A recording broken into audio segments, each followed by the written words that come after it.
저희가 지금 21장까지 좀 정리를 했습니다. 광야에서 지도자의 권위를 존중할 것, 그 고라와 다단과 아비람, 요거 한 번 더 하나님 언급하셨다. 그게 16, 17, 18장.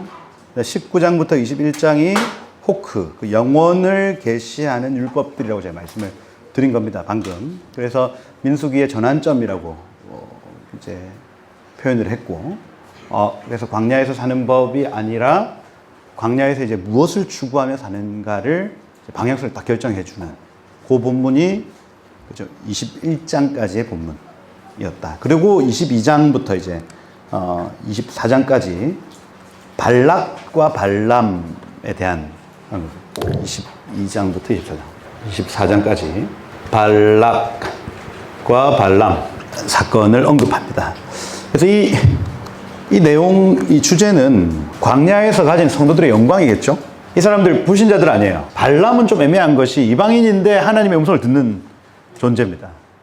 근데 이 발락이라는 사람이 이스라엘 저주해달라고 요청을 했고, 발람이 저주하려고 아무리 애를 써도 복술과 뭐 사슬로는 뭐 도저히 뭐 안 되는, 그래서 이 광야에서 나타난 성도들의 영광, 성도의 영광, 이렇게 표현할 수 있겠다. 복술과 사술이 전혀 통하지 않습니다. 우리가 지금 이 땅에서 광야에서 살고 있는 우리가, 그죠? 세상 사람들이 아무리 저주를 하고 아무리 무너뜨리려고 해도 무너뜨릴 수 없는, 그죠? 근데 여기 25장에 가보면 무너지는 사건 나타나거든요. 바알 부올 사건이라고. 그럼 결국 그 25장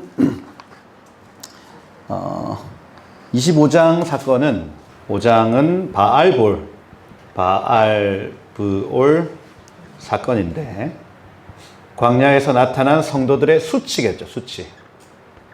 그래서 사단이 아무리 막 우리를 위협하고 저주해도 그거 통하지 않지만, 이 수치는 죄입니다, 죄. 성도들 스스로의 죄 때문에 성도는 수치를 당할 수 있다는 얘기입니다. 광야에서 수치를 당할 수 있다는 얘기를 여기 바알부올 사건, 그 다음 그 중에서도 비나스 사건을 통해서 다시 회복되는, 그렇죠? 성도들의 영광, 이렇게 표현을 하는 그 본문을 22장부터 25장 이렇게 살펴보도록 하겠습니다. 이 십볼의 아들 발락, 이 십볼 하면은 참새다, 참새. 십볼 하면 참새라는 단어입니다. 그래서 이 마태복음 13장에 보면은 새가 와서 말씀을 가져간다는 개념, 여기 참새, 새, 이렇게 하면 무언가 씨앗을 가져간다, 뭐 어떤 부르심을 가져간다, 이런 개념이 있습니다. 그래서 저 멀리 있는 막 악한 존재가 아니에요. 가까이 있으면서 성도들의 부르심과 사명을 빼앗아가는 존재를 십볼을 이렇게 표현을 하는 거예요. 십볼의 아들 발락입니다. 그래서 제가 이거 할 때 발라크 이렇게 표현하는, 유대인들 성경 연구할 때 왜 게마트리아 들어보셨어요? 수비학이라고 표현하는데, 뭐 666 이런 것들이 게마트리아입니다. 그래서 만약에 강성민, 요거 히브리어로 적었는데, 히브리어 단어에는 다 그 알파벳 숫자가 다 있거든요. 그래서 그거 다 더하기 하면 666이 나오면 제가 적그리스도, 이렇게 되는 겁니다. 그죠? 그런 거를 게마트리아 수비학 이렇게 표현해요. 그 다음 뭐, 그러니까 그런 거 있잖아요. 왜 요셉이 17살에 뭐 팔려갈 때 이 17이라는 이 숫자를 가지고 토브라는 이 숫자가, 17은 토브, 요거 2, 6, 그 다음 8인가? 16이죠. 그럼 이거 군갑다. 이렇게 해서 17 이렇게 되거든요. 그래서 토브라는 17을 유대인들이 딱 보면 토브라고 바로 인식을 합니다. 다비드 이렇게 하면 4, 6, 4 이렇게 해서 14 이렇게 되는. 그래서 다윗이라는 이 단어만 봐도 유대인들은 14 이렇게 봐요.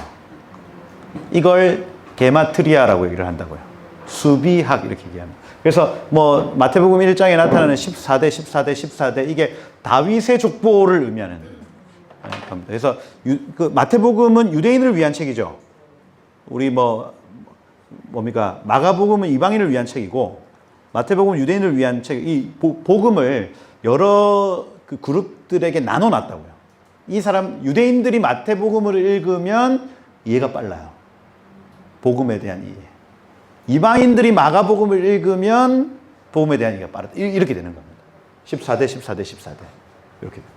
게마트리아, 수비아가 요렇다 하는 거. 이게 첫 번째 방법이고, 두 번째 방법이 이제 그 노타리콘이라는 방법, 파자법이라고 얘기를 합니다. 그래서 유대인들의 성경 해석의 첫 번째가 게마트리아. 이게 수비학이라고 했습니다. 수비학. 근데 이거 너무 막 신비주의로 가가지고 막 모든 걸 숫자로 다 막 하시는 분들이 있죠. 오늘 444를 봤어. 뭐 이런 거 있잖아, 왜. 저주야. 뭐 이렇게.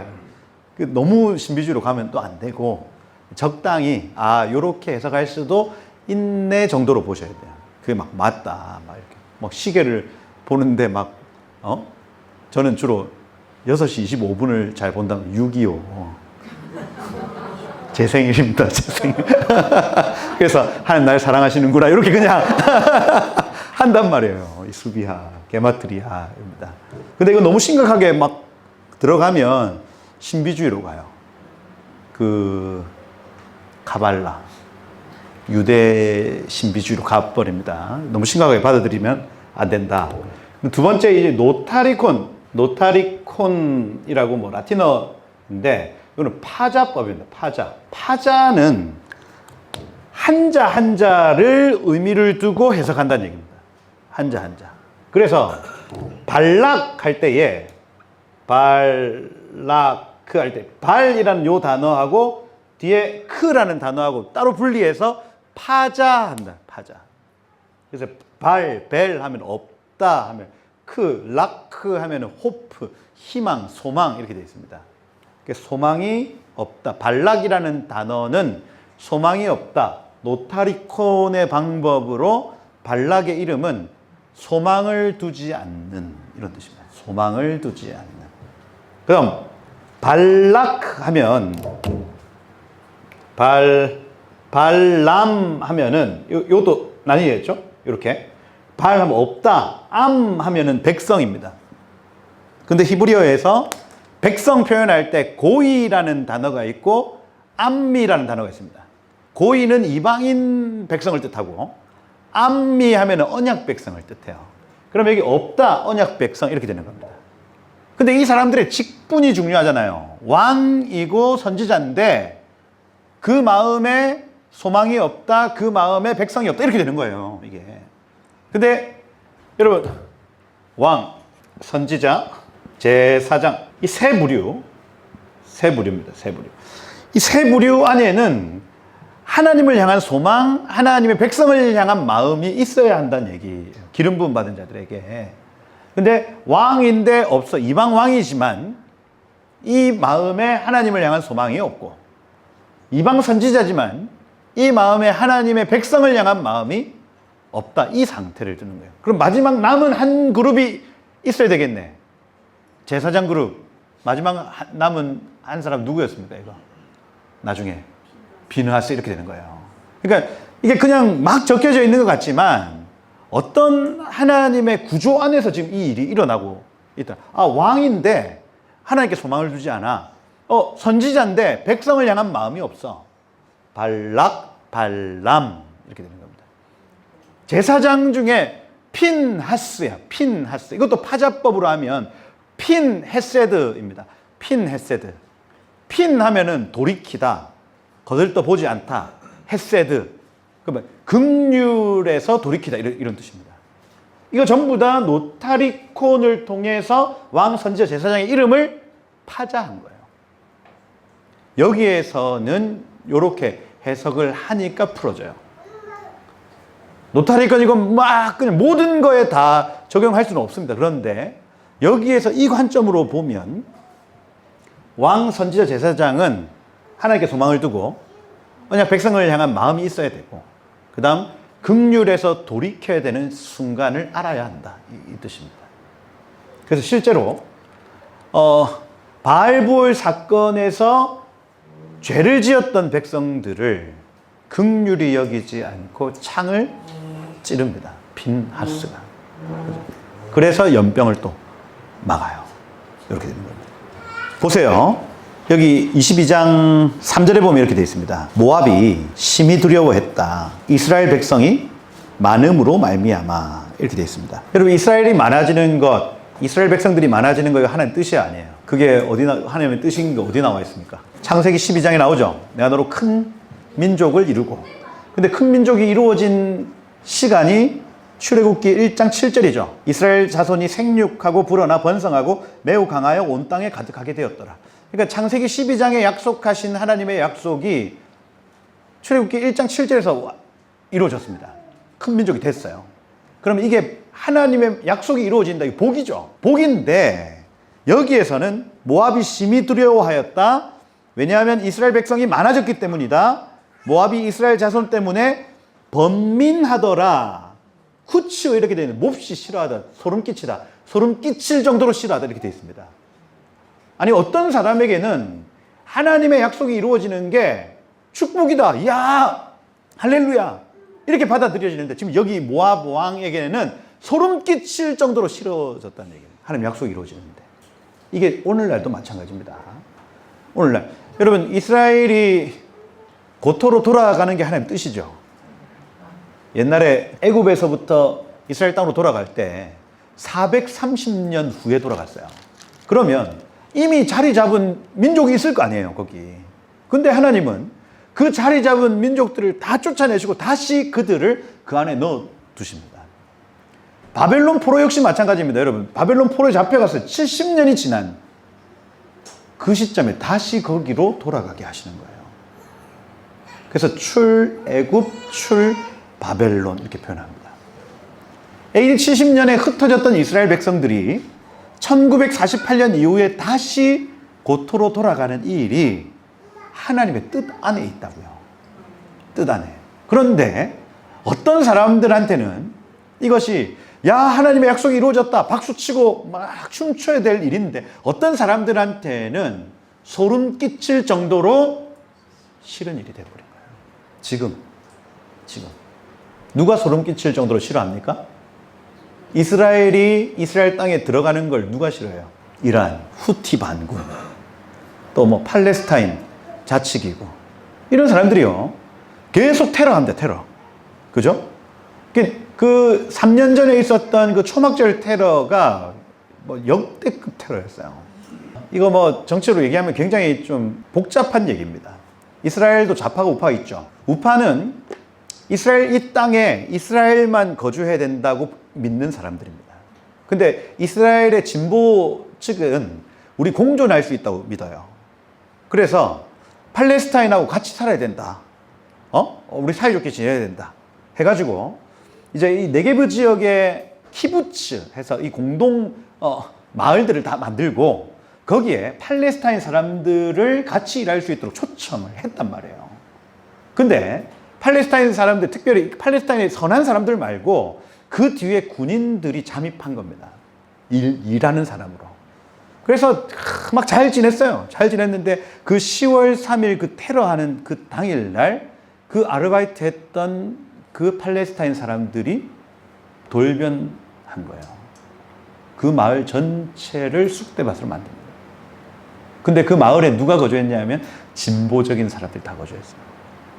이스라엘의 진보당, 좌파 다 거주해요. 그리고 그 사람들의 아이들, 그죠?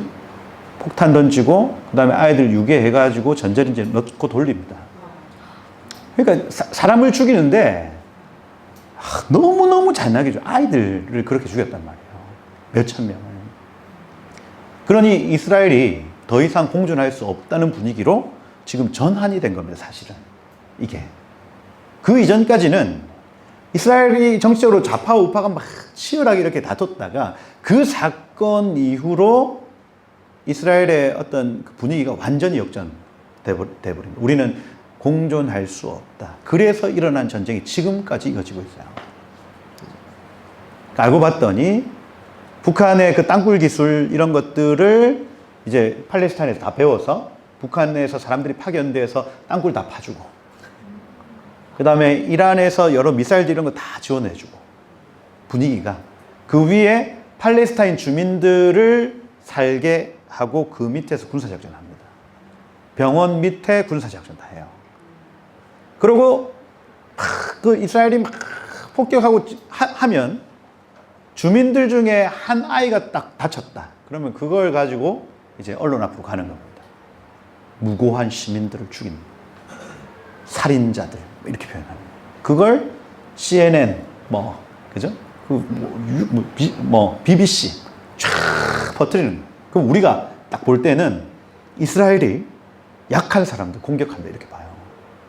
그러면서 아니 분명히 성경의 마지막 때에 유대인들이 이제 고토로 돌아와서 평안히 거주하는 때가 있어야 그 뒤에 국가마국 전쟁이 나타난다고 성경이 기록하고 있거든요. 근데 그걸 계속 막는 겁니다. 소름 끼칠 정도로 싫어하게 만드는 거예요. 지금 그래서 그걸 반유대주의라고 얘기해요. 반유대주의. 반유대주의 정서가 전 세계에 깔려버리는 거예요. 지금 여기 발락이 느끼고 있는 정서가 곧 지금 전 세계의 정서입니다. 우리나라도 반유대주의 사상을 가지고 있는 사람들이 54%예요. 54%. 근데 중동 국가의 퍼센테이지가 48%, 47% 이렇거든요. 근데 우리나라는 중동 국가들이 이스라엘 싫어하는 것보다 더 싫어한대. 중국 36%야. 이스라엘 싫어하는. 근데 우리나라는 54%예요. 희한하지 않아요? 그 제가 보면서 이거 도대체 왜 이럴까? 왜 이럴까?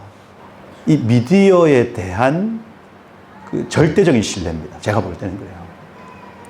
YTN, MBC, 이런 어떤 그 뉴스, 거기에서 비평적으로 받아들이지 않고 그냥 받아들여 버려요. 저게 사실이야. 받아버립니다. 아직까지 그런 분위기인 거예요. 이게 지금 민수기 22장에 나타나는 이 발락, 그죠? 이 사람들의 지금 가르쳐주는 이 교훈이 멀리 있는 얘기가 아니라 지금 우리 세대에 정확하게 나타나고 있는 일인 겁니다. 번민하더라. 소름 끼칠 정도로 싫어하더라. 북한하고 통일되는 거 하는 뜻입니까? 아닙니까? 북한 동포들 다시 구출되고 자유롭게 되는 거 하는 뜻이겠죠. 근데 이 일을 소름 끼칠 정도로 싫어하는 사람들이 있다고요. 있어요. 왜 그러냐? 하나님께 소망을 두지 않아서 그렇습니다. 하나님께 소망을 두지 않은 사람들은 마음이 그렇게 결정이 돼요. 마음 관리가 안 됩니다. 4절에 보세요. 4절에 미디안 장로들에게 말하되 이제 이 무리가 소가 밭에 풀을 뜯어먹은 같이 우리 사방에 있는 것들을 다 뜯어먹으리로다. 통일되면 북한 사람들이 내려와가지고 이 나라가 엉망이 될 거야. 똑같은 얘기입니다. 이게 왜? 하나님께 소망을 두지 않으니까. 하나님의 말씀에 소망을 두지 않으니까. 말씀은 말씀이고 우리 삶은 우리 삶이지 하는 거예요. 의미심장하게 이렇게 그때 십볼의 아들 발락은 모압의 왕이었다 이렇게 되어 있습니다. 기름 부음 받은 자들은 하나님과 소통할 수 있는 자들입니다. 지금 구약 시대에는 사사기만 좀 예외인데 나머지 왕, 선지자, 제사장, 기름 부음 받은 자들은 하나님께 소통할 수 있는 자격을 가진 자들이라고 봐요. 그가 부올의 아들 발람 부돌에 보내어 발람을 불렀습니다. 뭐라고 하냐면 보라 한 민족이 애굽에서 나왔는데 지면에 덮여서 우리 맞은편에 있다. 나를 위하여 백성을 저주해라 말합니다. 근데 여기 발락도 문제지만 발람도 문제죠. 백성이 그 마음에 없는 상태. 그 발람이 저주해달라는 이 요청에 어떻게 하냐면 하나님께 물어봐야 된다 이렇게 얘기를 하고 22장 12절에 보면 이렇게 되어 있어요. 하나님 발람에게 이르시되 너는 그들과 함께 가지도 말고 백성 저주하지도 마라. 그들은 복받은 자들이다. 말씀하십니다. 가지 마라 했어요. 그래서 안 간다 합니다. 처음에는. 근데 15절에 보면 발락이 다시 더 높은 고관들을 더 많이 보냅니다. 16절에 보면 발람에게 나아가서 아무것도 거리끼지 말고 지금 나오라. 17절에 그들을 높일 것이다. 존귀하게 할 것이다. 뭐든 말하면 다 해줄 것이다. 백성을 저주해라 하시더라. 18절에 은금을 다 준다 할지라도 하나님의 말씀을 어겨 덜하고 더하고 하지 못한다. 19절에 그런즉 이제 너희도 이 밤에 여기서 유숙해라. 하나님이 내게 무슨 말씀을 더 하실지 내가 더 기도해 보겠다. 20절에 보세요. 밤에 발람에게 하나님 오십니다. 그리고 뭐라고 하냐면 그 사람들이 너를 부르러 왔거든. 이게 핵심이죠. 야, 너 일어나 함께 가라. 근데 앞에 전제입니다. 그 사람들이 먼저 너를 부르러 오면 너는 함께 가라. 하나님의 강조점 앞에 있어요. 오면 가라. 앞에 있습니다. 근데 21절에 보면 발람이 아침에 일어나서 자기 나귀의 안장을 찌우고 모압 고관들과 함께 가니 이렇게 되어 있습니다. 무슨 얘기냐? 오지도 않았는데 갔다는 얘기예요. 그래서 이 발람의 강조는 어디에 있냐면 뒤에 있습니다. 일어나 함께 가라. 하나님 가라 했다. 이거예요. 하나님의 강조는 앞에 있어요. 오면 가라. 그러니 이미 발람은 결정이 함께 가라. 가라고 했네. 새벽 일찍 맨날 늦잠만 자는 애가 벌떡 일어나서 먼저 찾아가서 가라고 하셨다. 이렇게 한 겁니다. 그러니까 22절에 그가 감으로 말미암아 하나님이 진노하심으로 여호와의 사자가 그를 막으려고 길에 섰다. 여러분, 하나님을 향한 소망이 없고 백성을 향한 마음이 없으면 다른 것이 채워져 있다는 얘기입니다. 이거. 여러분, 우리가 이스라엘 축복이 안 되고 그 다음 북한 동포들에 대해서 눈에 안 보인다는 얘기는 다른 게 채워져 있다는 얘기예요. 이게. 제가 어제 이제 신문 보다가 정동영 통일부 장관이 뭐라고 인터뷰를 하냐면 우리 통일부의 최고의 성과, 1년 동안 최고의 성과는 북한 인권센터를 저지한 것입니다. 이렇게 얘기를 하는 거예요. 북한 인권센터, 이 북한 인권의 참상을 알리는 어떤 박물관이 필요하다 해가지고 저희가 몇 년 동안을 막 국회의원들 찾아다니고 막 CEO들 찾아다니고 하면서 막 그 전쟁 기념관 설계하신 분 만나가지고 이 돈 얼마 드냐 하니까 한 3천억 이렇게 얘기를 하더라고요. 민간이 할 수 없는 거예요, 이게. 그 다음 그 운영, 그래서 우리가 이걸 한번 한 30억, 40억이면 하겠지. 이렇게 생각하고 사실 접근을 했는데 3천억 이렇게 얘기하니까 이렇게 해서 이제 정치인들 막 찾아다녔어요. 근데 예전에 박근혜 대통령 시절에 정해놓은 국회에 예산이 있는 거예요. 52억인가? 그 북한 인권센터 건립비용. 근데 그걸 홀드 시켜놓은 거야. 아무도 건드리지도 않고. 그걸 막 지성 의원이 찾아내가지고 발의한 겁니다. 건립하자. 그 통과했어요. 윤 대통령 임기 때. 그래가지고 땅은 공짜로 준다. 그 강서구 마곡동에 공짜로 주고 그래서 한 52억 가지고 건물 새로 만들어라. 이렇게 된 겁니다. 그래가지고 이제 이거 추진한다. 됐다. 우리가 모아놓은 돈 다 통일부로 이관시키고 막 그렇게 했습니다. 근데 정권이 딱 바뀌니까 금지, 스톱, 전체 변경 해서 한반도 평화센터 다 바꿔버렸어요. 근데 그거를 이 정부의 최대 업적이라고 합니다. 북한 동포들의 인권 참상을 알리는 여러분 해외 나가보시면 홀로코스트 박물관이 굉장히 많이 있습니다.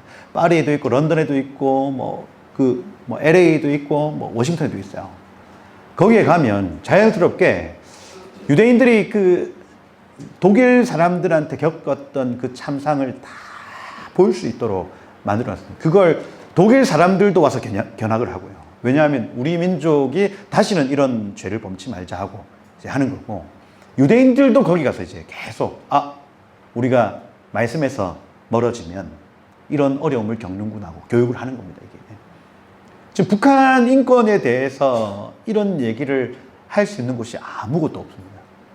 전 세계에 지금 북한에서 일어나는 일들을 체계적으로 설명해 주는 곳이 없어요.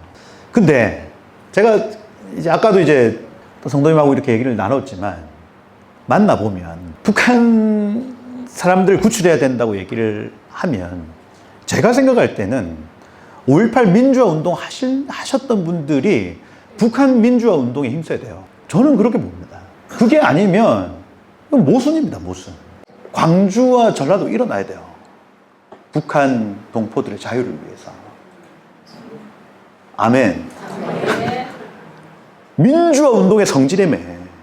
그러면 그게 그냥 과거에 우리가 이렇게 했다가 아니고 지금도 자유를 빼앗긴 사람들을 위해 지금도 일해야죠. 지금도. 그냥 국가에서 주는 유공자 보상이랑 계속해서 누리고 그렇게 하라고 우리가 자유를 위해 싸웠나? 아니지 않습니까? 아니에요. 근데 만나보면요. 민주당에 계신 정치인들 크게 관심이 없어요. 여기. 관심이 없더라고요. 그냥 북한 정권을 잘 구슬려가지고 그냥 평화적인 그냥 스탠스만 유지하고자 하지 저들을 막 구출해야 된다 막 이런 사명감이 없습니다. 그냥 왜 그럴까 할 때의 핵심은 그럼 하나님께 소망이 없는 자, 언약 백성을 향한 마음이 없는 자, 그들의 마음에는 다른 것이 채워진다는 얘기입니다. 이미 다른 게 채워져 있어서 그래요. 다른 게. 안타깝죠. 이게 제가 이 본문을 볼 때마다 모든 영역에 이러겠다.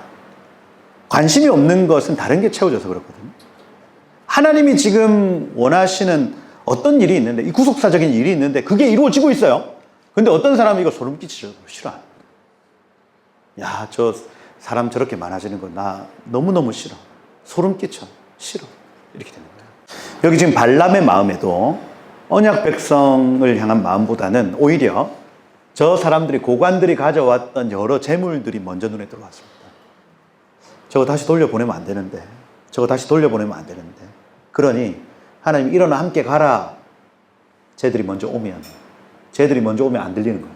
일어나 함께 가라고 했다. 가지. 그러니 하나님이 진노하시죠. 여호와의 사자가 그 길을 막으려고 싹 섰습니다. 그죠? 발람이 나귀를 탔어요. 두 종이 함께 있습니다. 나귀가 여호와의 사자가 칼을 빼어 손에 들고 막 선 것을 보고 있어요. 그러니 발람이 밭으로 먼저 들어갑니다. 발람이 채찍질하기 시작하죠. 채찍질하니까 다시 이렇게 돌아와요. 그 포도원 사이에 좁은 길에 섰습니다. 담이 하나 있는데 나귀가 여호와의 사자를 보고 막 몸을 담에 대고 막 이렇게 담을 막 짓누릅니다. 왜? 발람한테 채찍질하지 말고 저것 좀 보라고. 막 이 발이 막 끼어가지고 막 아파요. 그러니까 다시 채찍질한다. 무슨 얘기예요? 낙하해서 두드려 패기 시작하는 겁니다. 그러니까 처음에는 왜 이러? 밭으로 가지 말고 정확한 길로 다시 갔어요. 근데 사자가 막 여호와의 그 천사가 찾아오니까 막 합니다. 막 두드려 팹니다. 막 두드려 패요. 그러니까 계속 맞다가 나귀가 어떻게 하냐면 결국에 말하죠, 말. 막 두드려 맞다가 잠시만요. 말하는 거예요, 말. 28절에 보면 내가 당신에게 무엇을 하였기에 나를 이같이 3번 때리십니까? 말합니다. 그러면 여러분, 이 나귀가 말을 한다. 그럼 알아채야죠. 그죠? 마음에 뭔가 다른 게 가득 채워져 있으니까 이게 지금 하나님의 역사라는 사실도 모른 채 지금 발람이 하는 얘기를 보면 네가 나를 거역했기 때문이니 뭐 이렇게 얘기합니다. 내 손에 칼이 있었으면 너는 당장 죽었을 것이다. 얘기를 정신을 못 차립니다. 나귀가 말을 하네? 이렇게 돼야 되는데 내 손에 칼이 있었으면 너 당장 죽었어. 나귀하고 막 싸우는 거예요. 이게. 나귀가 발람에게 말합니다. 내가 여태까지 이런 적이 있었을까? 이렇게 얘기를 해요. 이 같은 버릇이 있었더냐? 이렇게 말을 합니다. 그제서야 여호와께서 발람의 눈을 밝히셔서 여호와의 사자가 손에 칼을 들고 길에 선 것을 보게 하신 겁니다. 영안이 열린 거예요. 하나님이 발람에게 막 얘기하시면 너 어찌하여 나귀를 3번 때렸느냐? 너 나귀가 아니었으면 벌써 너를 죽이고 나귀는 살렸을 것이다. 34절에 보면 내가 여호와께 범죄하였나이다. 다시 돌아가겠나이다 말합니다. 근데 35절에 그 사람들과 함께 가라.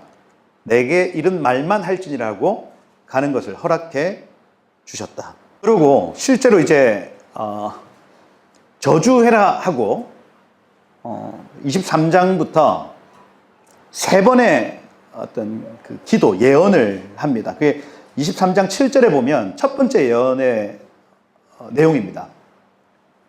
뭐라고 하냐면, 그래서 이거는 발람 선지자의 첫 번째 예언은 하나님의 백성이 받은 복에 대해서 선포하는 겁니다.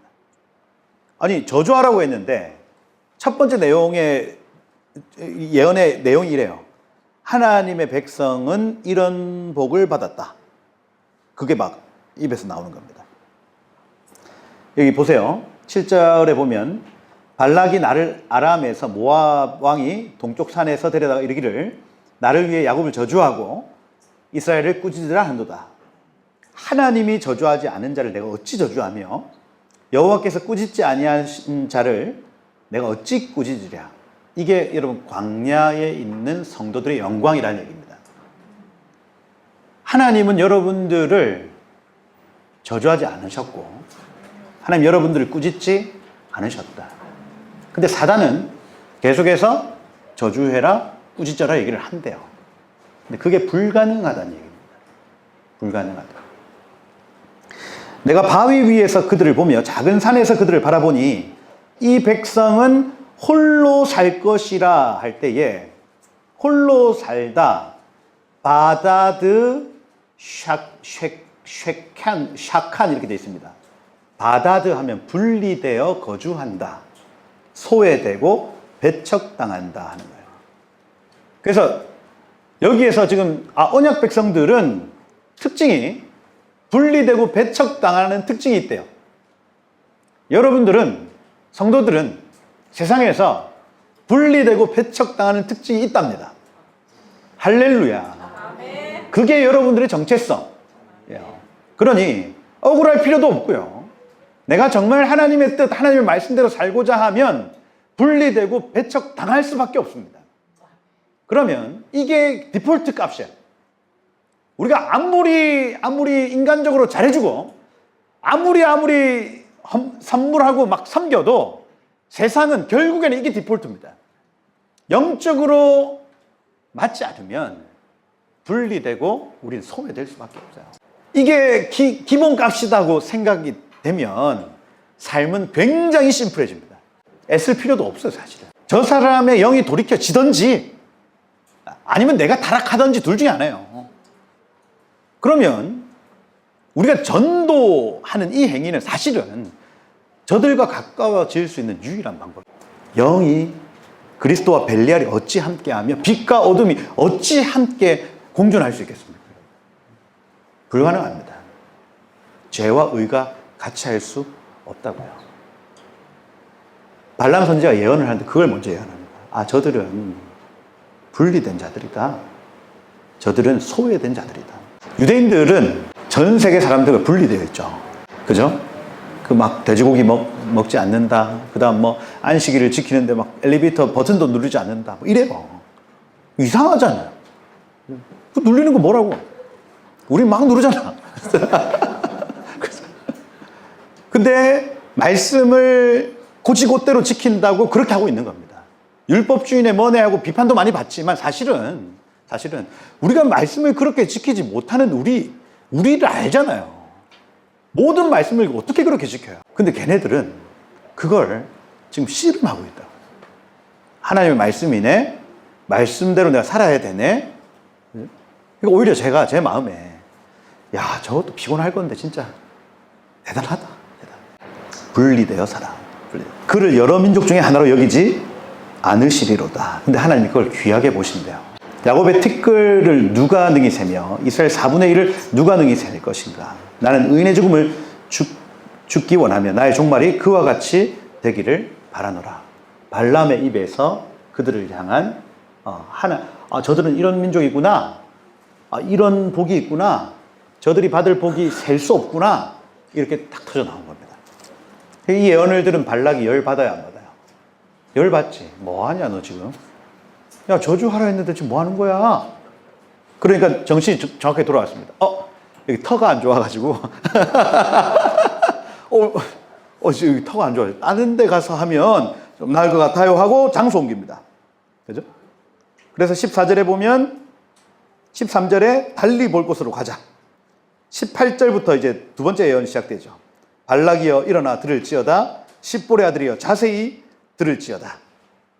여러분 잘 아시다시피 19절에 보면 하나님은 사람이 아니시니 거짓말하지 않으시고 인생이 아니시니 후회가 없으시도다.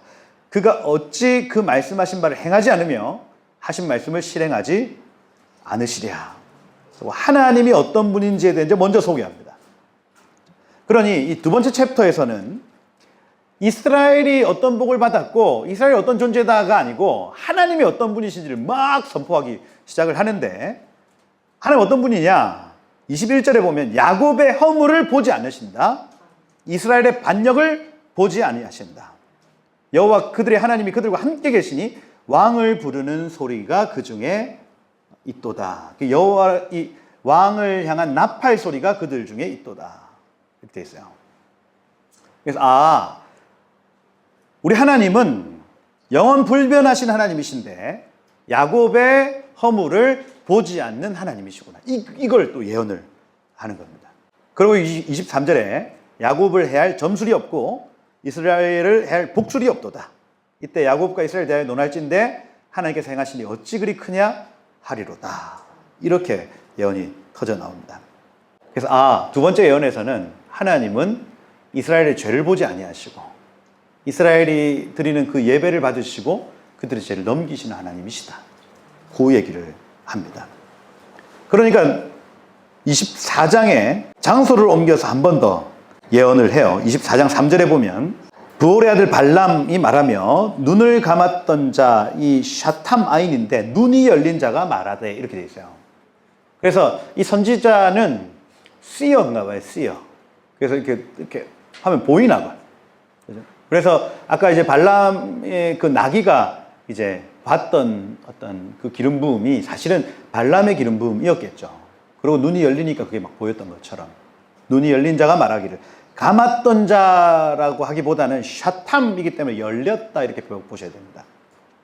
하나님의 말씀을 듣는 자, 젖는 자의 환상을 보는 자, 엎드려 눈을 뜬 자가 말한다. 이 뜬 자, 갈라라는 단어, 벗겨진, 눈꺼풀이 벗겨진 사람을 의미합니다. 뭐라고 하냐면 이스라엘 진영을 바라보고 지파대로 천막 친 그 진영을 바라보고 야곱이여 네 장막들이, 이스라엘이여 네 거처들이 어찌 그리 아름다운가. 그죠? 그래서 이스라엘의 장막의 아름다움과 강함을 선포하기 시작합니다. 그 벌어짐이 골짜기 같고 강가의 동산 같으며 여호와의 심으신 침향목 같고 백향목들 같도다. 그래 그 강함이 7절, 8절, 9절까지 계속 이 민족은 강한 민족, 이 민족은 강한 민족 선포합니다. 그래서 여기 9절에 보시면 너를 축복하는 자마다 복을 받을 것이요 너를 저주하는 자마다 저주를 받을 것이요. 이게 아브라함의 축복이죠. 이스라엘 백성을 축복하는 자에게 하나님 복을 주시고 저주하는 자에게 하나님이 저주를 주신다는 이 원리를 또 한 번 발람이 선포하는 거예요. 이 원리는 여전히 전 유의미하다 봅니다. 그러니까 여기 10절에 보세요. 발락이 발람에게 노하여 손뼉을 치며 말하되, 이 하라아프 사파크 이렇게 되어 있습니다. 이 사파크는 찰싹 때리다. 근데 뒤에 카프의 복수 형태 적혀있기 때문에 두 손으로 찰싹 때렸다는 얘기입니다. 그러니까 이거 박수 치는 게 아니고 발락이 발람을 이렇게 때린 거예요. 이렇게 때린 거예요. 야 이렇게. 아니면 이렇게 때렸던지. 두 손으로 때렸다. 예. 내가 그대를 부른 것은 원수를 저주하라는 것이었거늘 그대가 이같이 3번 그들을 축복하였다. 이거를 이제 좀 상상해서 내가 그대를 부른 것은 그죠? 저주하라 했는데 이렇게 요거예요. 그러니 그대는 이제 그대의 곳으로 달아나라. 야, 당장 나가! 이거예요. 내가 그대를 심히 높여 존귀하게 하기로 내가 결정했는데 여호와께서 그들을 막 존귀하게 하지 못하게 하셨도다 말합니다. 근데 거기다 대고 이제 이 발람이 마지막 예언을 합니다. 여기 15절에 보면 예언하여 이르기를 발람이 말하며 눈을 감아 아까 얘기했던 케베르 사탐 아인에서 눈 열린 자가 말하며 하나님의 말씀을 듣는 자 쉐마 듣는 자가 말하며 지극히 높으신 이제 지식을 아는 자 전능자의 환상을 보는 자 엎드려 눈 뜬 자가 말하기를 내가 그를 보아도 이때 일이 아니며 내가 그를 바라보아도 가까운 일이 아니로다. 그래서 이 발람이 은혜가 충만했나 봐요. 눈이 열려서 지금 이때 일이 아니라 앞으로 저 멀리 일어난 일인데 하면서 뭐라고 하냐면 한 별이 야곱에게서 나오며 한 규가 이스라엘에게서 일어나서 모압을 이쪽에서 저쪽까지 무찌르고 셋의 자식들을 다 멸하리로다. 야, 이거 심상치 않죠? 이스라엘 안에 한 별, 한 규가 나와가지고 막 열방을 막 철장으로 막 부시는 장면을 본 거예요. 이 누구십니까? 예수 그리스도의 초림 아니죠? 예수 그리스도의 재림을 본 겁니다. 이게. 다시 오신 주님이 온 열방, 원수 에돔은 그들의 유산이 되고 그들 아닙니다. 그입니다. 그 여기 지금 단수인데 복수로 한글에 적어놨죠. 그 다음 그의 원수 세일도 그의 유산이 되고 그와 동시에 이스라엘은 용감히 행동하리로다. 이게 마지막 때 일어날 곡과 마곡의 전쟁, 아마겟돈 전쟁의 모습 아닙니까? 주권자가 야곱에게서 나서 남은 자들을 그 성읍에서 멸절하리로다. 그리고 아말렉에 대하여 예언하기를 아말렉은 민족의 으뜸이나 그의 종말 말세에 그들은 멸망하리로다. 이렇게 돼 있어요. 그러니 이 발람이라는 이 선지자가 막 예언을 하는데 예수 그리스도의 다시 오심까지 보고 막 예언을 하는 겁니다.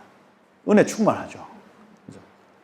그리고 21절에 겐 족속은 이 이방인 중에서 예수 편에 속한 사람들을 의미하는데 그 거처가 견고하고 내 보금자리는 바위에 있도다. 이렇게 돼 있어요. 그러나 가인은 세약할 것이니 나중에 아수르의 포로가 되리로다. 그 다음 여기 24절에 보면 깃딤에서 해변에서 배들이 와서 아수르를 학대하며 이렇게 돼 있어요. 그래서 이 깃딤의 해변은 그리스, 로마 이쪽입니다. 유럽입니다. 유럽에서 배들이 와서 아수르, 이란, 이라크 지역을 학대하기 시작할 것이며 에벨을 괴롭힐 것이나 그도 멸망하리로다. 이렇게 되어 있습니다. 에벨은 욕단의 아버지 셈 계열입니다. 셈 계열. 그러니 이 마지막 때의 중동에서 일어날 여러 가지 전쟁들을 지금 발람이라는 선지자가 보고 예언을 하는 겁니다. 그 유럽 저쪽 지중해 지역에서 막 군함들이 막 이렇게 오는 장면, 거기에서 막 중동에 막 미사일을 막 쏘는 장면, 괴롭힐 것이다. 이런 장면들을 다 보고 막 하는 거예요. 그리고 25절에 발람이 일어나 자기의 곳으로 돌아가고 발락도 자기 길로 갔더라. 근데 여기서 끝이 아니죠. 그냥 돌아간 게 아니라 민수기 31장 16절에 보면 민수기 31장 16절에 모세가요 이방 여인들을 살려둔 지휘관들 뭐라고 하면서 뭐라고 하냐면 보라 이들이 발람의 꾀를 따라 이스라엘 자손을 부올의 사건에서 여호와 앞에 범죄하게 하여 여호와의 회중 가운데 연병이 일어나게 하였느니라. 이렇게 적혀 있습니다. 무슨 얘기냐면 돌아갈 때 그냥 안 돌아가고 꽤 내지는 그 모사가 되어서 조언을 했다는 얘기입니다. 어떻게 조언했을까요? 쟤네들은 저주나 이런 것들로 안 통한다. 하나님이 저주하지 않으면 쟤네들 안 통한다. 그런데 스스로 죄 짓게 만들면 하나님의 저주가 저들에게 임할 것이다. 이렇게 얘기를 합니다. 그 꾀를 따라 모압 여인들을 푼 거예요. 그게 25장 내용 아닙니까? 십딤에 머물러 있었는데 그 백성이 모압 여인들과 함께 음행하기 시작했다. 2절에 보면 그 여자들이 자기 신들에게 제사하는 시즌이에요. 5월 날씨 좋을 때 이스라엘 백성들에 청하여 백성들이 먼저 먹습니다. 그래서 여러분 광야 40년 동안 그렇게 먹을 거 찾았잖아요. 막 애굽에서의 수박 뭐 이런. 근데 그 요르단에 있는 여성들이 쫙 모욕하고 옆에 있는 우리 아내 그다음에 딸 이런 애들 지금 40년 광야 생활을 했습니다. 그러면 드라이가 돼 있어야 안 돼 있어요? 트리트먼트가 없습니다. 근데 모압에 있는 여인들이 촥 해가지고 막 긴 머리 촥 해가지고 향기 한번 넘어가는 거예요. 그 다음 고기 가져오죠. 그 다음 막 수박, 참외 가져오죠. 넘어가는 거예요. 그러면서 그들의 신들에게 절함으로 이스라엘이 바알 부올에게 가담한지라, 가담하다, 종속되었다, 참하드, 묶였다 이렇게 되어 있습니다. 여러분, 우상숭배와 음란은 로마서 1장에도 그렇고 하나님의 언약 백성들을 무너뜨리는 두 가지 죄입니다. 우상숭배와 음란. 이거는 묶여요. 묶이면 타의가 일어난다. 그래서 음행을 하면 음행하는 당사자와 연결이 됩니다. 묶인다고요. 성관계는 그렇습니다. 묶여요. 우상숭배를 하면 내가 숭배하는 그 우상과 묶입니다. 묶여요. 묶이면 삶에서 그 결과물이 나타나기 시작합니다. 이게. 그러니 음행과 우상숭배는 하나님이 용납하지 않는 거예요. 여기 지금 종속됐다, 가담됐다, 묶였다 기록하고 있습니다. 주술이 저들을 저주받게 할 수 없고 오직 한 가지, 저들이 스스로 죄를 지으면 하나님이 저주하실 것이다.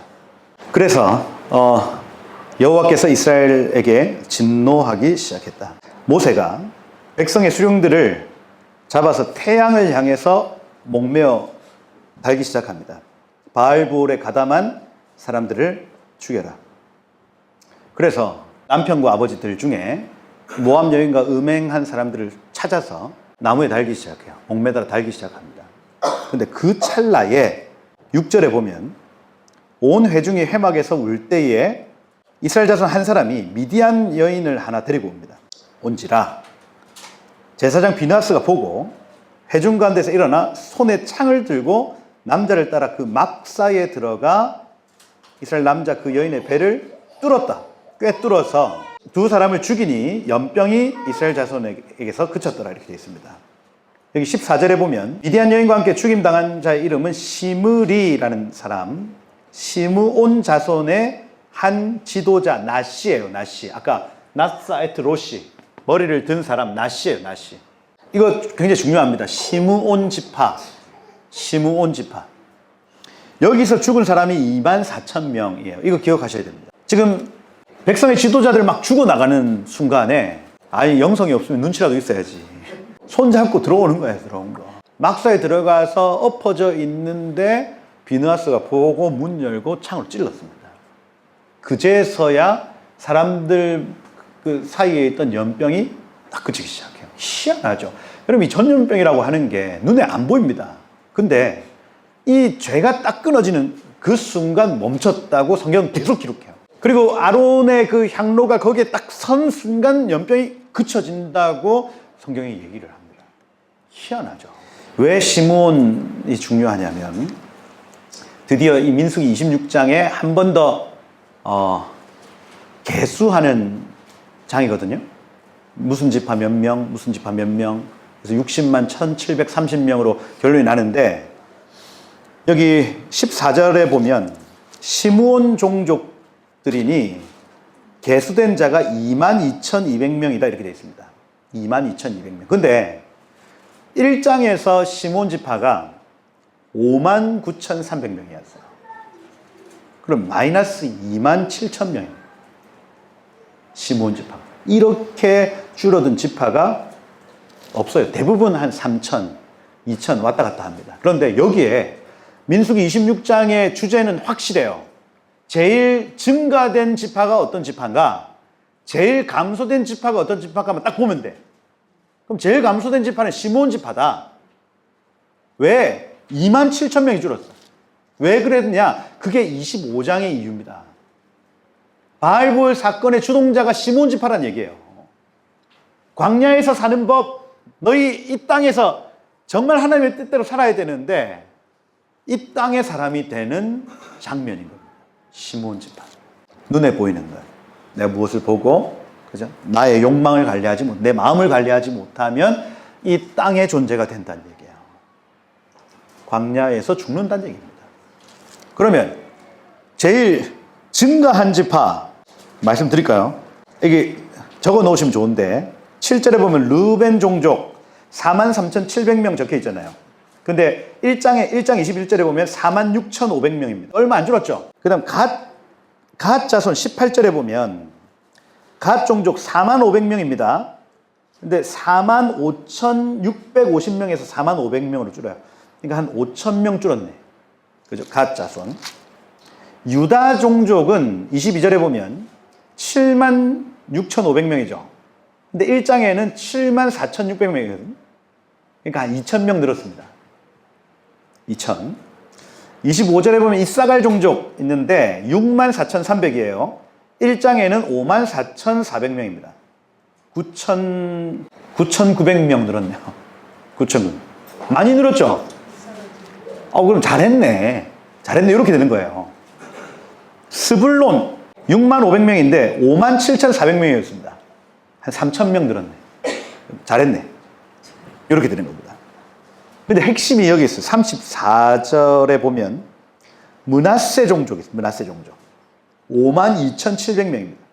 근데 이 므낫세는 32,200명이었어요. 이게 이제 이 두 집합만 보면 알아요.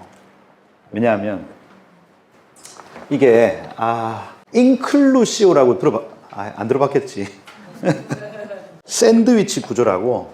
이게 민수기 25장이 바알부올, 민수기 26장에 시므온 감소, 그 다음에 므낫세 증가 이렇게 돼 있죠. 그리고 민수기 27장에 가보면 민수기 26장 이렇게 되는 겁니다. 민수기 27장에 가보면 므낫세 종족들 중에 슬로브앗의 딸들 얘기가 나옵니다. 그러니까 여기 슬로브앗의 딸들 이렇게 되는 거예요. 이게 이제 그 민수기 마지막의 핵심입니다. 핵심. 인클루시오 내지는 샌드위치 구조라면 여기 A, B, B 다시 A 다시 이렇게 되는 거예요. 이거 무슨 얘기입니까? 감소한 이유는 바알부올, 증가한 이유는 슬로브앗의 딸들 이렇게 되는 거예요. 그래서 민수기 26장의 주제는 왜 감소했냐? 민수기 27장의 주제는 왜 증가했냐? 이렇게 딱 갈라지는 거예요. 그러면 광야에서 사는 법, 살아남는 법 내지는 영원한 천국을 사모하여 가나안 땅을 사모하여 나는 지금 자격이 없지만 여자들한테는 기업을 안 물려주는 게 본래 법이에요. 억울하지만. 근데 이 슬로브앗의 딸들은 우리 집에 아들이 없다고 우리가 저 땅에서 아무 기업이 없는 거 이거 불합리하다. 하나님께 물어달라. 모세에게 요청합니다. 모세도 이건 안 될 것 같은데 하고 하나님께 가서 물어요. 근데 하나님이 저들이 옳다 이렇게 합니다. 쟤네가 오라. 무슨 얘기냐면 이 단순히 슬로브앗의 딸들뿐 아니라 므낫세라는 지파의 문화 자체가 우린 저 땅에 들어가야 돼. 이거예요. 시므온 지파는요. 이 시므온 한 사람의 시므리라는 이 사람 한 사람의 일탈이 아니고 시므온 지파의 전체적인 분위기가 그러했다는 겁니다. 3만 명이 줄고 2만 명이 늘어요. 이거. 그러니 여러분 먼저는 여러분 주변의 분위기, 여러분의 교회 분위기, 여러분의 가정의 분위기가 우리의 결정에 영향을 줄 수 있다는 얘기입니다. 제가 이걸 성경을 보면서 그 느헤미야에 나오는 족보, 그 다음 에스라에 나오는 족보를 가만히 보면 그 족보가 그냥 가문의 족보뿐 아니라 지역의 족보가 나타나요. 어떤 지역에서 몇 명. 그러니까 42,360명이 바벨론에서 돌아오는데 돌아온 사람들의 면면을 이렇게 적어 놓은 걸 보니 첫 번째는 가정이에요.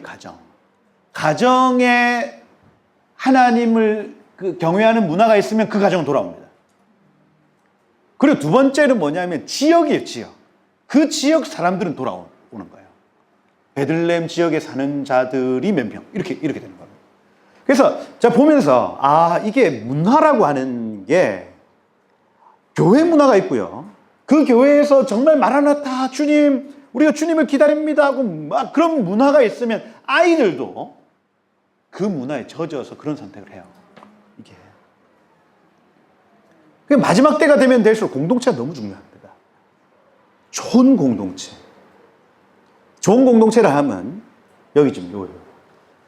세상, 눈에 보이는 것을 위해 사는 공동체. 눈에 보이지 않는 그 땅을 향하는 공동체. 거기에 따라 상급과 기업이 다 달라지는 겁니다. 여러분 가정 안에 그 문화를 세워 나가십시다. 그죠? 여러분이 거기에 젖어 있으면 아이들도 거기에 젖게 되어 있어요. 여러분의 교회를 정말 천국 문화로 세워 나가십시다. 그러면 함께 그 구원으로 달려가는 거예요. 함께. 그렇게 지역이 변하게 되고요. 그렇게 한 민족이 하나님 앞에 헌신하게 됩니다. 아시겠죠? 이 27장까지의 내용이 바로 이 내용입니다. 그죠? 25, 26, 27장까지의 내용이 슬로보아스의 딸들 제가 뭐 깊게 얘기를 안 했지만 여기 슬로보아스의 딸들이 찾아와요. 27장 1절에 보면 말라, 노아, 호글라, 밀가, 디르사 여성의 이름을 본래 잘 안 적어주는데 여기 적어요. 근데 여기만 적혀 있는 게 아니라 나중에 민수기 36장에 가보면 한 번 더 나옵니다. 끝에 민수기의 끝에 이 여인들의 이름을 한 번 더 박아놔요. 그럼 무슨 얘기입니까? 이 여인들처럼 해라는 얘기죠. 천국은 침노하는 자의 것이라는 것. 너희가 자격이 없어도 너희가 거절당했어도 침노해라. 그거 하나님 기뻐하신다. 이 얘기를 하고 민수기가 마치는 겁니다, 여러분. 할렐루야. 야. 슬로바스의 딸들. 이 여인들만 보면 흥분이 돼요. 나도 저래야지. 나도 저래야지. 흥분이 돼요. 4절에 보면 27장 4절에 보면 아들이 없다고 우리가 삭제되겠습니까? 그 5절에 보면 모세가 그 사연을 여호와께 아랬다. 가라브 가까이 갔다 이렇게 되어 있습니다. 7절에 보면 하나님이 쟤네들 말이 옳다. 너는 반드시 돌려줄지니라 말합니다. 그리고 11절에 보면 이것이 이스라엘 자손에게 판결의 규례가 될 것이다. 그의 아버지의 형제도 없으면 가까운 친족에게까지 주어 반드시 그것을 얻게 해라. 이게 하나님의 마음이라고요. 하나님은 모든 자가 천국 백성 되기를 원하신다. 이게 하나님의 마음이에요. 침노하셔야 돼요. 그리고 28장은 그거예요. 율법 그 번제에 대한 강조입니다. 아까 이 바알볼 사건 뒤에 다시 번제에 대한 강조가 나타나는 거. 제가 말씀을 드렸던 것처럼 이 속죄에 대한 번제에 대한 강조를 하고 있다. 근데 여기에서 이제 11절에 보면 초하루가 추가되고요. 원래는 월삭이 없었어요. 근데 이 바알 부올 사건 이후에 매달 한 번 더 공동체가 나와서 속죄하라는 명령이 추가됩니다. 레위기에 보시면은 월삭 이런 거 없습니다. 이 제도는 여기에서 처음 생긴 거예요. 월삭의 첫 시작은 바알 부올 사건 이후입니다. 매달마다 한 번 더 속죄해라. 그 내용이 지금 여기 들어와 있다. 그리고 뭐 77절, 6월절, 그죠?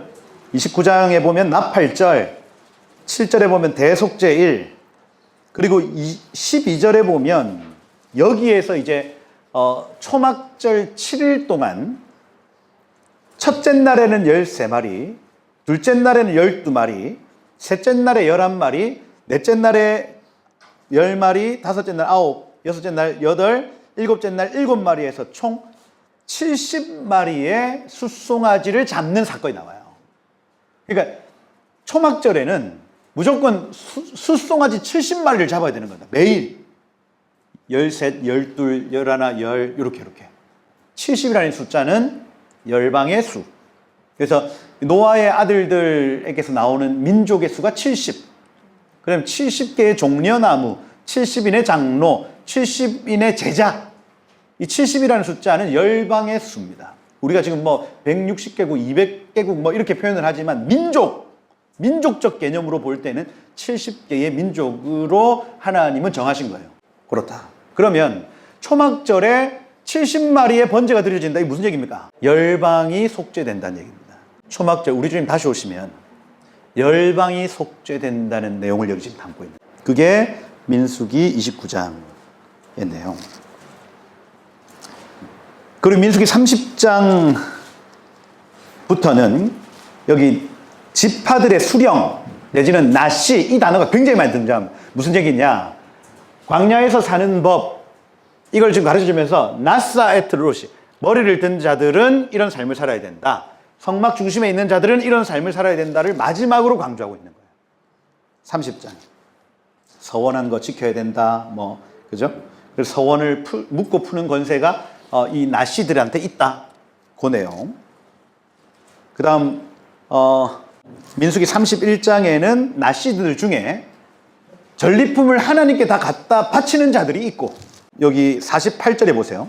31장 48절에 보면 군대의 지휘관들, 나시들입니다.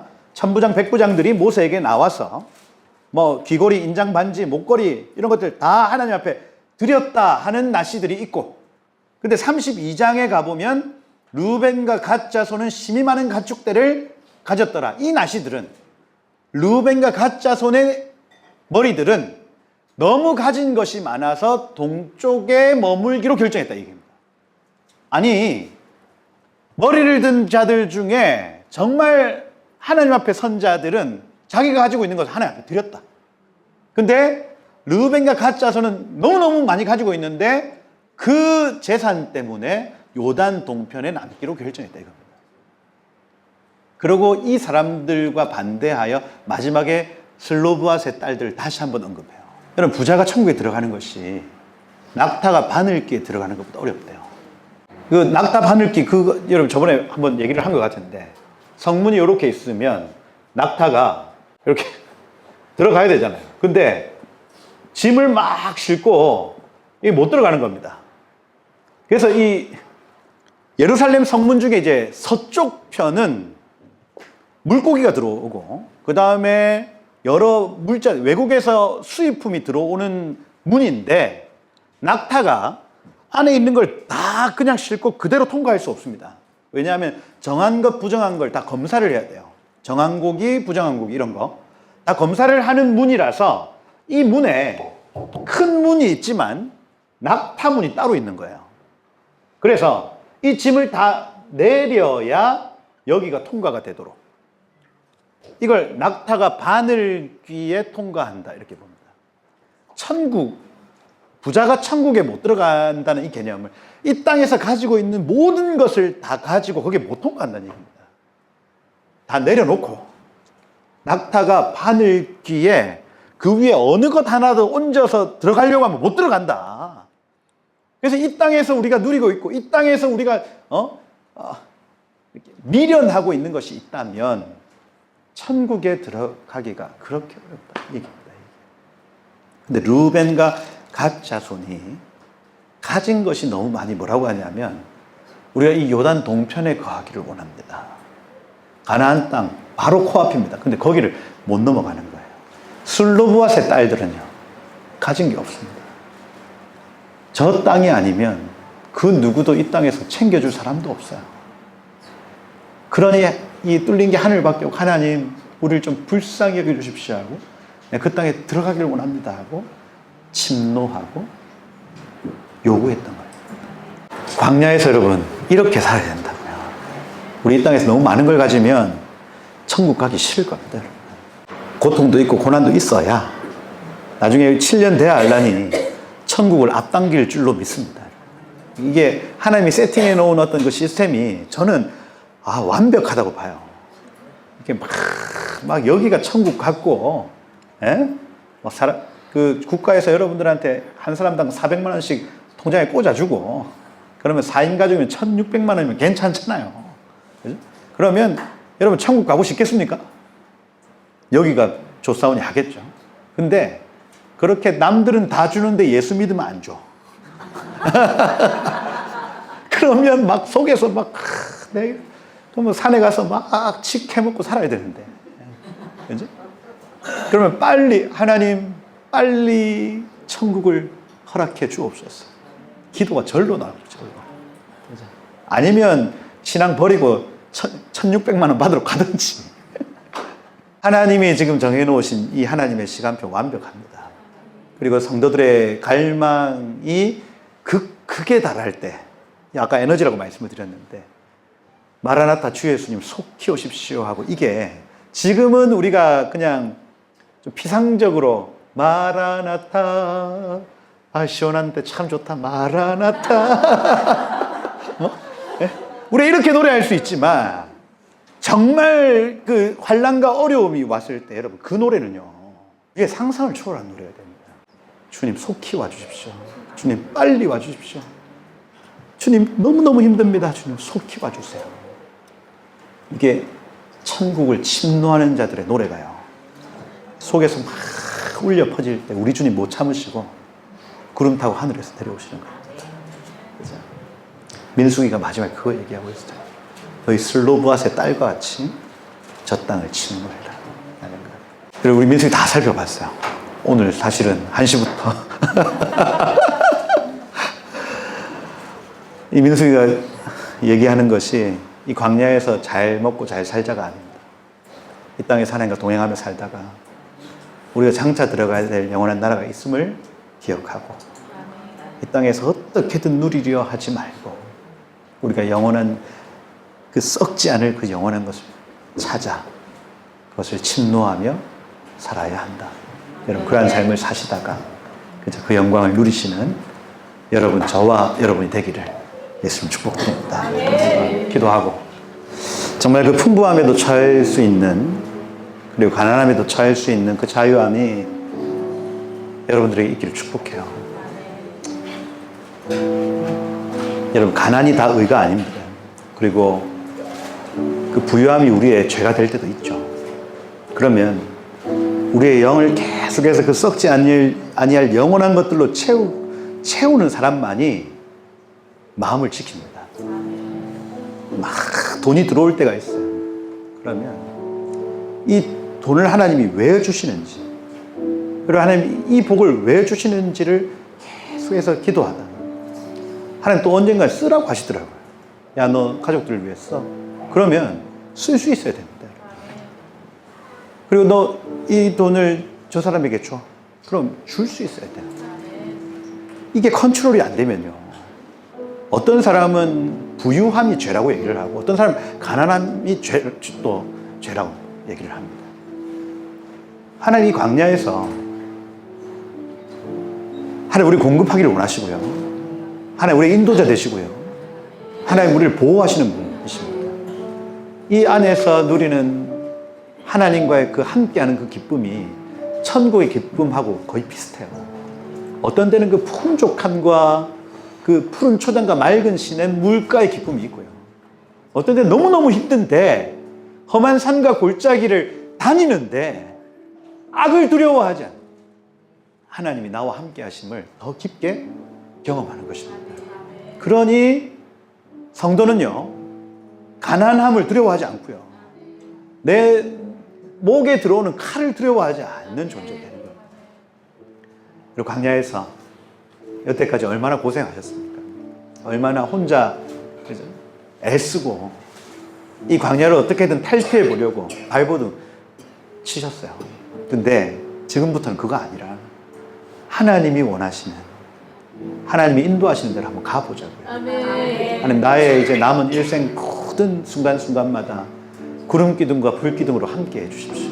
하나님, 제가 발버둥 치는 광야의 인생이 아니라 하나님이 인도하시는 그 인생 제가 살기를 원합니다. 그렇게 한 걸음 한 걸음 달려가다가 그 영원한 천국을 맞이하는 우리들 되기를 원합니다. 주여, 나와 동행해 주십시오. 주님, 구름 기둥으로 나와 함께 해 주십시오. 주님, 불 기둥으로 나를 보호하여 주옵소서. 우리 한번 그렇게 민수기의 이 내용들을 좀 주님 앞에 올려드리면서, 하나님, 내가 주님께 얼굴을 향하여 듭니다. 주님, 성막 중심, 말씀 중심으로 제가 살겠습니다. 오셔서 나와 동행하여 주옵소서 하고 우리 한번 기도하고 나가도록 하겠습니다. 함께 기도하겠습니다. 주여, 이러한 일들은 우리의 본보기가 되어 우리로 하여금 그들이 악을 즐겨한 것 같이 즐겨하는 자가 되지 않게 하려 함이니, 그들 가운데 어떤 사람들과 같이 너희는 우상 숭배하는 자 되지 말고 기록된 바 백성이 앉아서 먹고 마시며 일어나 뛰논다 함과 같으니라. 그들 중 어떤 사람들이 음행하다가 하루에 23,000명 죽었으니 우리는 그들과 같이 음행하지 말자. 그들 가운데 어떤 사람이 주를 시험하다가 뱀에게 멸망하였으니 우리는 그들과 같이 시험하지 말자. 그들 가운데 어떤 사람이 원망하다가 멸망하는 자에게 멸망하였나니 너희는 그들과 같이 원망하지 말라. 그들에게 일어난 이 모든 일이 본보기가 되고 말세를 만난 우리를 깨우시기 위하여 기록되었느니라. 그런즉 선줄로 생각하는 자는 넘어질까 조심하라. 사람이 감당할 시험 밖에는 너희가 당할 것이 없나니 오직 하나님 믿부사 너희가 감당치 못할 시험 당함을 허락치 아니하시고 또 시험 당할 즈음에 또한 피할 길을 내사 너희로 능히 감당하게 하시느니라.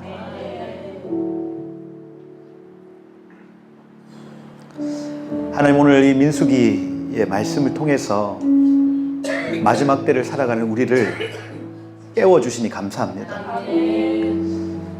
하나님 우리가 이 땅에서 영원히 살 자들 아니라 약속의 땅으로 들어갈 자들임을 우리가 깨닫고 우리가 썩을 것을 심어 썩지 아니할 영원한 것을 취하는 지혜 있는 자들 되게 하셔서 정말 이 육체를 벗어 영체로 살아가는 그 영원한 삶 우리의 눈을 들어 보게 하옵소서. 우리의 얼굴을 들어 하나님의 형상 주님이 만들어 놓으신 그 본래의 디자인대로 살기를 원합니다. 사단이 왜곡해 놓았던 또 속였던 나의 기질 나는 본래 이래 하고 그냥 포기했던 그 모든 기질들을 바로잡습니다. 그 완전한 주님의 사랑으로 우리를 채워주시고 그래서 우리도 사랑하게 하시고 그 천국의 가장 높은 차원까지 우리를 인도하여 주시고 그렇게 천국을 침노하는 더 높이 올라가는 복된 삶이 되게 하옵소서. 앞으로 우리의 신앙생활 가운데 이것이 우리의 반석 기초가 되게 하시고 그래서 이 땅에서 높아지려 하는 것 멈추고 이 땅에서 많이 가지려고 하는 것 멈추고 우리가 정말 주를 닮는 삶, 주와 동행하는 삶, 주님을 기쁘시게 하는 삶 살게 하옵소서. 당장 내일 천국에 가도 부끄럽지 않을 오늘을 살게 하십시오. 주님이 내일 부르셔도 상급이 있는 오늘의 우리가 되게 하여 주옵소서. 그렇게 계속해서 우리의 남은 모든 시간 동안 말씀으로 깨우실 주님을 찬양하고 사랑하게 하실 주님을 우리 기대합니다. 오셔서 주의 일들을 나타내어 주십시오. 감사를 드립니다. 살아계신 예수 그리스도의 이름으로 기도드립니다. 아멘.